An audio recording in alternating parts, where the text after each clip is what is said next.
Netis N6. Достаточно интересный роутер такого производителя, как Netis, и многие его считают небольшим производителем, вернее, не самым глобальным игроком мирового рынка роутеров, но когда он растет и развивается, вот это интересно. И развился он до классного решения N6, и чем оно классно? Тем, что он на процессоре MTK, при этом который позволяет установить некоторыми такими способами OpenVRT, да, либо Kinetic OS. Это возможно, потому что у него есть, кроме МТК, еще и USB 3 гигабитных LAN порта, 1 WAN порт и очень интересное решение по охлаждению. Я вам еще на распаковках все покажу, потому что вы видите сейчас вроде бы цельный корпус, на самом деле очень хитро построенный, один над одним панельки, и он по сути весь продувается, то есть охлаждение очень классное. Роутер честный, в том плане, что гигабит он дает по всем вариантам, и в 5 ГГц гигабит дает, и LAN, и WAN, все гигабит гоняют тоже без каких-либо вопросов. И что больше всего радует, это цена. Это бюджетный роутер с возможностью получить какие-то нормальные функции. Даже в базовой версии на стандартной нетисовской прошивке он поддерживает и DLNA сервер, и поддерживает, допустим, тот же самый Samba сервер, он поддерживает даже TR069, это протокол операторский для управления, например, для управления операторским оборудованием. Если, допустим, оператор какой-то интернет-связи использует какой-нибудь там такой из нетисов как терминал. Да, и можно им управлять удаленно. Очень классно. Поддерживает WireGuard VPN, поддерживает OpenVPN как сервер, так и клиент. И в принципе там вот такая вот огромная совокупность этих всех плюсов делает очень интересным именно этот Netis. При том, что есть и приложение BWi-Fi и тому подобное, но сегодня наша цель распаковать и протестировать и на дальность покрытия, протестировать его базовые скорости и посмотреть, что же там в управлении. Конечно же, прошивки сторонние рассматриваться не будут, мы не нарушаем политику YouTube, но вы должны знать о возможности их установки. Так что подписываемся, нажимаем колокольчик, ссылочки на роутер там вот внизу в описании под видео, и мы переходим с вами на распаковочку и на тест. Технозон.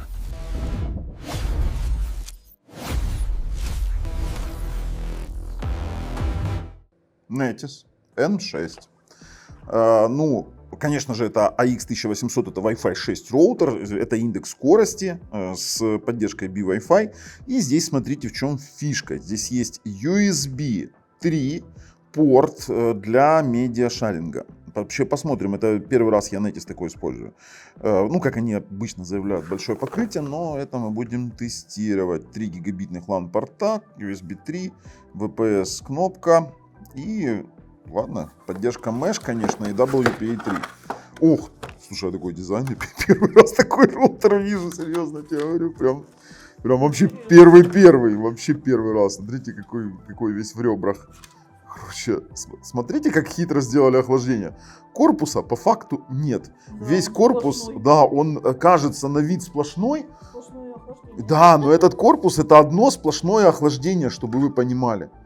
То есть этот корпус, одно сплошное охлаждение, он весь прозрачный, просто под определенным углом надо смотреть. То есть корпуса фактически нет. Это круть. Вот это правильно сделанный корпус, да? Первый раз такое вижу. Инновационное решение, кстати. И тут у нас в комплекте, конечно же, блок питания. Давайте посмотрим на его номиналы. Ну-ка. 24 ватта. Неплохо. И вот такой вот стандартный патчкорд, который, в принципе, очень даже неплох. CAT5E. Подходит с головой. Ребят, давайте посмотрим, что у нас здесь за порты, да. 4 LAN порта, 3 LAN, 1 WAN порт, USB-шечка. У нас есть разъем для питания и, конечно же, кнопка Reset и кнопка Mesh. Вот так вот есть такая штучка. Можно крепить на стену, есть вот такие вот ножки, хотя вот как с вот этими ножками крепить, вот это вот момент интересный. То есть должен быть вынос. А знаешь, почему так сделали?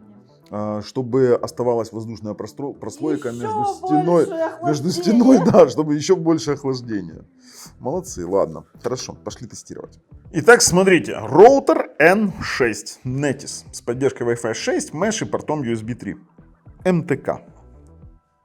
МТК, если пойти на 4 PDA, то вы понимаете, что здесь можно поставить и OpenVRT, и Kinetic OS, и этот роутер становится очень интересным. очень прям интересным. Это, кстати, его интерфейс управления, потому что, ну, давайте вот пройдем по основным характеристикам, потому что этот роутер, по сути, становится либо клоном OpenVRT каких-то роутеров, которые уже выпускались, либо клоном, ну, правда, там 23-й последний, ну, подождите, что у нас там последнее? 23.05, это чисто OpenVRT. И есть еще у нас там снапшоты какие-то, ну, в общем-то, можете пойти на 4PDA почитать. Но очень интересно, очень интересно. Смотрите. Заявляют про то, что у них в 5 ГГц до 1,2 гигабита. Это суммарная тотальная скорость всех устройств. В 2,4 до 574 мегабита. Есть различные типы WAN соединения. Это DHCP, статический IP, PPPoE, L2TP, PPTP, двойной доступ. Дальше IPv6 поддержка, двухъядерный процессор с частотой 880 МГц, конечно же технология HDMA, MU-MIMO, и есть у них бесшовный EasyMesh. Да, EasyMesh поддерживает отлично и шифрование WPA3. А теперь дальше, тут они расписывают OpenVPN, тут они расписывают OFDMA, MU-MIMO и больше гнут по мешу, как он работает. Кстати, есть классное приложение BWiFi. Спецификация. Смотрите, до 20 dBm коэффициент усиления. Здесь они расписали. Ссылки вообще в описании под видео. Можете сами посмотреть, что они там писали. Дальше. Все порты гигабитные. OZU 256, PZU 128. И вот он, процессор MT7621A. Двухъядерный, 880 МГц. Плюс MT7905DAN и MT7975ND. Это у нас уже на Wi-Fi идут. И плюс у нас есть те же самые USB 3 и все остальные приколы. Слушайте, вообще очень прикольно. А давайте сразу запускаю тест. Я вам рассказываю. Делаем тест. Я уже тут делал тест через iPerf на Францию. Вот сейчас мы тестируем LAN-порты и WAN-порты. То есть, по сути, здесь у нас чистый гигабит. У меня сейчас в студии 10 гигабит. Мы спокойненько можем с этим работать. В том плане, что есть полный гигабит. И мы видим, что у нас чистый гигабит. 973 максимально, 922 средняя. Короче, вообще очень даже адекватно. Теперь тест 5 ГГц Wi-Fi и 2,4 ГГц. Само собой. Сейчас 2,4. Давайте мы сразу 2,4 будем. Ну, здесь придется чуть меньше поставить потоков. Давайте пробуем. 2,4, 182, 177, 122, 196. Это неплохой, классный результат. Но обычно 2,4 роутера используются до 100 мегабит. Да? Это то, что мы имеем. 140 на 104. Давайте 5 ГГц. Есть коннект у нас в 5 гигагерцовом диапазоне 1,2 гигабита. Все чистенько. И давайте включим на 40 потоков. Я думаю, мы получим какой-то результат. Я думаю, что мы получим результат в чистый гигабит. То оно там пиково было, все пошло 940, 960, 940, 950, 940. И мы имеем чистые 977 на сендере, на ресивере 915. Это честный роутер, который имеет хорошие показатели скорости, но нам нужно еще проверить с вами покрытие. То есть по портам, по своим возможностям он действительно может обработать такой вот, скажем так, такую скорость. Тут вопросов нет. Сейчас мы включим обратно LAN, поднимем OpenSpeed Test сервер. Давайте стартуем сервер заново. Да, разрешаем. И будем тестировать на смартфоне. Потому что у нас есть достаточно большая студия. Лисичка, ты нам нужна. Сегодня ты у нас помогаешь в этом деле. Как и каждый день. Каждый день, говорит, да. Так, Netis 5 ГГц я включил. Сейчас мы тест сделаем. Смотрите, у нас есть базовый тест. Я скриншот вам сейчас присоединю. У нас есть базовый тест 5 ГГц. Он сейчас показывает 940, 950. В принципе, так же, как и показывает тест на внешний мир. Кстати, на внешний мир мы делали на Францию. Смотрим. 946 на загрузку. И сейчас посмотрим. 900, почти 900 на выгрузку. Это все-таки мобильный момент. Мобильный смартфон. Не такие антенны, как у компьютера. Сейчас смотрим. 846 на 895. Делаю вам скриншотик. Есть. Лисичка, отходишь аж в конец склада и делаешь тест. Падение у нас должно быть не более 60%. Сейчас мы увидим реальность, которую нам покажет наша лисичка. Пошла куда-то, потопала. Ты ж там хоть комментируй как-то. Ты меня слышишь? 700, 700, 700. 500, 600, 700, да? Ну, по среднему надо. 710. Отлично. В 5 гигагерцах отлично. А на отдачу должна быть ниже, да? Ну да, потому что 20 dBm европейский роутер, да.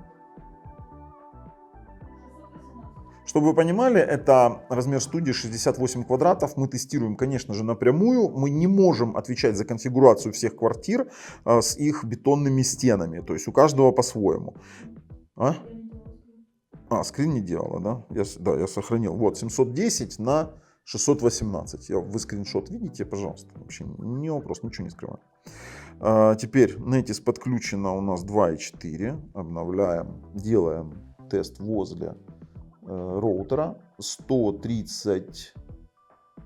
В пиковое было 140-160. Но нас интересует средний показатель. 120. 122. 126 средний. Это хороший. Для мусорного диапазона 2.4 это отличный. С учетом того, сколько у нас реальных вот этих вот сетей 2.4, это просто отлично. Ну вот смотрите, 126 на 55 я даже переделаю. Меня 55 не устраивает, потому что знаю, что может быть больше. Но дело в том, что 55 будет, если там, допустим, сейчас роутер, у кого-то там начинают делить роутеры, какие-то каналы, потому что здесь всего 13 каналов 2.4. Ну вот мы видим сейчас 110. Мусорный диапазон, мусор. Вообще. Пинг хороший, а скорости 109. Опять в пике было 200, да, на отдачу. Потом падает на... Не, сейчас отлично. Сейчас средний будет побольше. Средний будет побольше, потом лисичка отойдет на 109 на 91. Давайте мы, соскринили. Обновляемся. Лисичка на складик. Давай. Так, пришла? 72 на 28. Ну, на загрузку, конечно же, мы имеем лучший результат, чем на выгрузку. Давайте уберем. Вот, пожалуйста. То есть это реальные тесты покрытия. Но на нашей студии 68 квадратных метров он покрывает самый дальний угол с перегородкой из гипса. Я вам скажу, капитальные стены проектируйте сами. Если есть много капитальных стен, ставьте меш-роутеры. Сразу говорю, потому что невозможно мне сконфигурировать все квартиры и попробовать на этом все деле как-то определить, у кого как будет покрывать. Это достаточно тяжело. Давайте посмотрим на интерфейс управления. Здесь все как бы просто, и мы видим сразу функцию USB. Функция USB у нас есть Samba сервер, есть DLNA клиент и FTP сервер. А еще есть немаловажный аспект. То, что этот роутер поддерживает еще USB модемы. А так как это МТК, то по факту USB модемы будет поддерживать практически весь лютый Китай. Я вам серьезно говорю, я уже столько на них перепробовал разного этого лютого Китая. И, и обыкновенные именитые модемы 4G тоже будут держать вообще абсолютно отлично. Поэтому это большой плюс, большое продвижение для нетисов. Давайте у нас есть, у нас есть подключен, смотрите, вот он роутер, давайте, вот видите, на него есть. Заходим, я скопирую сейчас оттуда файл, у меня специально большой тестовый, копируем. И давайте на рабочий стол его влепим. Вставить. Мы же должны с вами протестировать скорость. Скорость, которую я получал в пике, 90 мегабайт, не мегабит, не путайте. Есть разные измерения, единицы измерения. Ну вот мы видим 87, давай 87, да, там в среднем идет 80. Это очень, я, кстати, считал, у меня в среднем получалось, даже если там 87 умножить на 8, это будет 700 мегабит. Вот в среднем у нас получалось 700 мегабит. По Samba серверу у меня вопросов нет. Давайте попробуем DLNA сервер, конечно же. Для этого будем использовать Windows Media Player Legacy. Для этого мы в медиаплеере открываем Netis, он там виден как DLNA сервер, заходим в видеозаписи. У меня здесь есть тестовые мои видеофайлы большого битрейта для того, чтобы я мог что-то протестировать. Случайно закрыл. Вот, пожалуйста, заставки мои. Они высокобитрейтные, и все, в принципе, работает отлично. Ребят, DLNA сервер тоже работает. То есть допустим, на компьютерах, на ТВ-боксах, на смарт-телевизорах вы можете получить доступ к видеоматериалам, которые есть на SSD или жестком диске. При этом он поддерживает мультидиски. То есть, если мы здесь с вами изменим, попробуем папку, то у него есть... Смотрите, корневой каталог, он поддерживает все 3 диска, которые есть у меня на моем диске подключенном. То есть он мультидиски поддерживает. Можно через хаб 2-3 диска подключать. Это прям плюс. Можем посмотреть еще по беспроводной сети основные настройки. Давайте так. В дополнительных настройках у нас есть режим Wi-Fi 2,4 ГГц, работает в Wi-Fi 6 режиме. У нас есть каналы от 1 до 13, есть автоматический, либо 20-40 МГц ширина канала. Поддерживает, конечно же, WPA3 протокол, да, шифрования. И есть у нас, смотрите, по 5 ГГц, 20, 40, 80, либо автомат, и каналы от 36 по 161. Также все режимы вмиксованных от A до AX, да, то есть в каждом в миксе добавляется A, N, AC, либо AX. И есть еще резервная сеть Wi-Fi 5. Если какие-то устройства у вас не поддерживают Wi-Fi 6 и глючат на Wi-Fi 6 обратной совместимости, вы можете создать дополнительную сеть Wi-Fi 5. Которая будет просто отдельная, она будет работать. Есть, конечно же, режим управления Mesh, есть у нас информация о маршрутизаторе, тут в принципе такое все стандартное, но есть у нас также и различные моменты, например, управление сетью. Здесь есть мониторинг сетевых устройств, настройки интернет, имеется в виду, что у нас здесь есть доступ через широкополосный PPPoE, DHCP, статический адрес, у нас есть Dual Access PPPoE, L2TP и PPTP. Блин, у меня от этого всего голова заболела, как это все произносить. Обыкновенное управление локальной сетью по IPv4 и IPv6. Также у нас есть с вами беспроводная сеть, которую мы уже с вами посмотрели. В инструментах, вернее в разделах сети у нас также есть управление гостевой сетью, вы можете вставить Mesh подключение и управление IPTV и IGMP прокси. Регулировка мощности передатчика, выбрать режим сети. Если вы отключите Mesh, то вы получите доступ к выборам режима маршрутизатора, либо точки доступа, либо маршрутизатора, либо повторителя. Контроль доступа. У нас есть MAC фильтр, порт фильтр, URL фильтр. Это типа такого базового родительского контроля, но это трудно назвать родительским контролем, на самом деле слабовато. Captive портал. Новинка для меня в Netis'ах. Раньше я видел это в более других, таких более известных брендов, но здесь мы можем с вами делать именно сертификацию, делать, ну, либо, грубо говоря, авторизацию принудительную. Дальше у нас есть WPS, расширенные настроечки. И есть у нас, знаете, что еще? Давайте заходим именно в опции. Тут у нас чуть поинтереснее. Функцию USB мы уже видели. Есть поддержка QoS, самый базовый. Переадресация портов, управление через DDNS, удаленный доступ.